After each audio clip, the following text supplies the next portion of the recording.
क्या आनंद मोहन अब अपनी पार्टी बनाएंगे? बगावत के सुर अपनाए आनंद मोहन अब बिहार की यात्रा पर निकलने जा रहे हैं। नमस्कार, न्यूज़ ब्राइट देख रहे हैं। मैं हूं आपके साथ बिरजू सिंह। बगावत कर चुके आनंद मोहन अब आर पार की लड़ाई के मूड में हैं। आनंद मोहन एकदम कॉम्प्रोमाइज किसी प्रकार का करने को तैयार नहीं है। नीतीश कुमार की पार्टी के जो नेता हैं, जो इन दिनों जेडीयू को चला रहे हैं, एकदम आनंद मोहन आर पार की लड़ाई लड़ने के मूड में आ गए हैं। पहले आनंद मोहन ने थैली वाला बयान देकर एक भूचाल सा मचा दिया, जिसके बाद जेडीयू की तरफ से प्रतिक्रिया भी आई और सोशल मीडिया पर जिस प्रकार से आनंद मोहन के पक्ष में फील्डिंग दिखी, सहानुभूति दिखा, जेडीयू को भी समझ में आ गया कि आनंद मोहन को कुड़ेदना जेडीयू के नेताओं को भारी पड़ सकता है। अब देखिए, आनंद मोहन कल पटना पहुंचे, दिल्ली से पटना पहुंचे। पटना एयरपोर्ट पर भव्य स्वागत आनंद मोहन का हुआ। आनंद मोहन के लोगों ने, खासतौर पर फ्रेंड्स ऑफ आनंद मोहन के जो लोग थे, वो पटना एयरपोर्ट पर बड़ी संख्या में पहुंचकर एक मैसेज दिया कि आनंद मोहन कमज़ोर नहीं है। आनंद मोहन आवास पहुंचे, चेतन आनंद, जहाँ मंत्री फ्लैट में जहाँ रहते हो वहीं पर आनंद मोहन भी रहते हैं, और वहाँ पर वो तकरीबन 2 घंटे तक लोगों के साथ मीटिंग किए। और उस मीटिंग में यह तय हुआ कि आनंद मोहन बिहार की यात्रा करेंगे।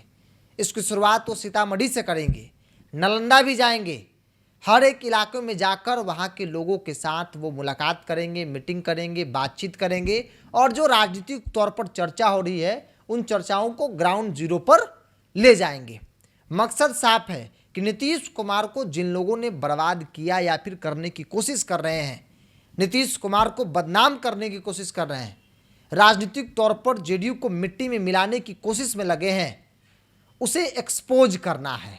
और उसी मुहिम के तहत आनंद मोहन अब जिला वाइज भ्रमण करना शुरू करने जा रहे हैं अगले महीने से।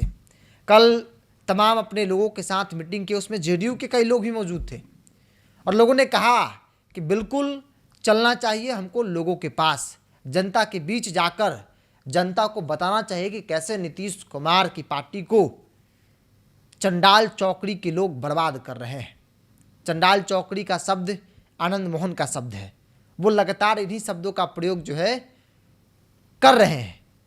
उन्होंने कहा कि थैली लेकर टिकट दिया गया, थैली लेकर मंत्री बनाया गया, वो तर्क भी दे रहे हैं। वो 22 सीट गिनवा रहे हैं, जो जेडीयू में नहीं थे उनको टिकट दिया गया 22 सीटों पर। कार्यकर्ताओं को इग्नोर किया गया और वैसे वैसे लोगों को 22 सीटों पर उम्मीदवार बनाया गया जो जेडीयू के थे ही नहीं।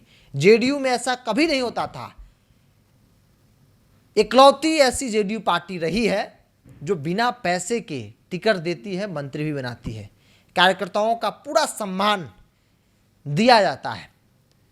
हेंगड़े जैसे लोगों को राज्यसभा में जाता है, एकदम जीरो लेवल के कार्यकर्ता जो कभी सोचा भी नहीं होगा कि हम राज्यसभा का मुंह भी देखेंगे, वैसे वैसे लोगों को नीतीश कुमार ने राज्यसभा भेजा। वो नीतीश कुमार की पार्टी जेडीयू है। आज उसी नीतीश कुमार की पार्टी जेडीयू में आज सब कुछ हो रहा है, जैसा कि आनंद मोहन बता रहे हैं। हालांकि कल जब इंटरव्यू कर रहे थे उस दौरान हमने पूछा भी कि क्या वो अपनी पार्टी बनाएंगे। आनंद मोहन सिंह ने कहा कि क्यों बनाएंगे अपनी पार्टी, जरूरत क्या है, छोड़ दे इन लोगों के लिए जेडीयू। हमने एनडीए को बनाया है और जेडीयू की सरकार ही बचाया हमारा लड़का चेतन आनंद, और हम लोग जेडीयू को भी बचाएंगे। बाहरी लोगों के हाथ में जेडीयू को कतई नहीं छोड़ा जा सकता है। तो आनंद मोहन अब बिल्कुल किसी प्रकार का कोई कॉम्प्रोमाइज करने को तैयार नहीं है।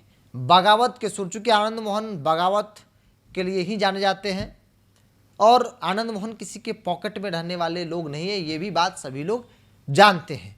बहरहाल देखना होगा कि आनंद मोहन जब लोगों के बीच जाएंगे, यात्रा की शुरुआत करेंगे, तो रिएक्शन कैसा है। न सिर्फ राजपूतों के इलाके में बल्कि कुर्मिस्तान जो कहा जाता है नालंदा, वहाँ भी आनंद मोहन जाएंगे। वहाँ पर भी झंडा गाड़ कर अपनी ताकत को दिखाएंगे उन लोगों को जिन्हें लगता है कि पावर सेंटर तो हम ही हैं। बहरहाल इस पूरी रिपोर्ट में इतना ही। अपनी राय को कमेंट्स बॉक्स में रखिए। बहुत बहुत धन्यवाद।